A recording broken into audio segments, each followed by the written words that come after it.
দোয়া না পড়েই আপনি ওয়াশরুমে যাচ্ছেন, গায়ে কোনো জামা কাপড় না রেখে গোসল করতেছেন। আপনি যদি জিনাদুত আক্রান্ত না হন, তাহলে কে আক্রান্ত হবে? তো আমরা যত সুন্নাহ থেকে দূরে আছি, আমাদের তত বেশি জিনাদুত আক্রান্ত হওয়ার সম্ভাবনা খুব বেশি। ওয়াশরুম, বাথরুম এগুলো হচ্ছে শয়তানের একটা বড় আড্ডা, তাই না? তো সুন্নাহ কি? পাম্পাই দিয়ে ঢুকবেন, দোয়া পড়বেন, তারপর যত দ্রুত সম্ভব আপনি আপনার কাজ সেরে চলে আসবেন, তাই না? তো অধিকাংশ ক্ষেত্রে কী করে, আমাদের যেসব পেশেন্টরা, এদেরকে যদি পূর্বের ইতিহাস জিজ্ঞেস করা হয় যে ওয়াশরুমে যাওয়ার সময় কী করেন, বলতেছে হুজুর কিছুই পড়ি না। ঠিক আছে, এবং পরবর্তীতে দেখা যায় কি ওই মেয়েটা বা ওই ছেলেটা কি আশিক আক্রান্ত।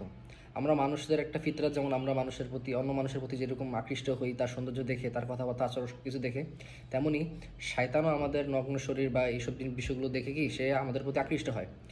এই জন্য অধিকাংশ ক্ষেত্রে ছেলে মেয়ে উভয়কেই কি 80 দিনে ধরতে পারে। 80 দিনে ধরার সময় পেশেন্টদের মধ্যে অনেক খারাপ কিছু বাজে অভ্যাস তৈরি হয়, যেমন অতিরিক্ত হস্তমৈথুন, মাস্টারবেশনের বিষয়গুলো চলে আসে।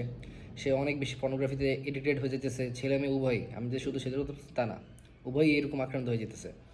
এবং এক পর্যায়ে আশিক জিন তখন আপনার বিয়ে তো বাধা দিতে পারে, কর্মজীবনে যত কাজ করেন, পড়াশোনা থেকে শুরু করে সমস্ত কাজে সে আপনাকে বাধা দিবে।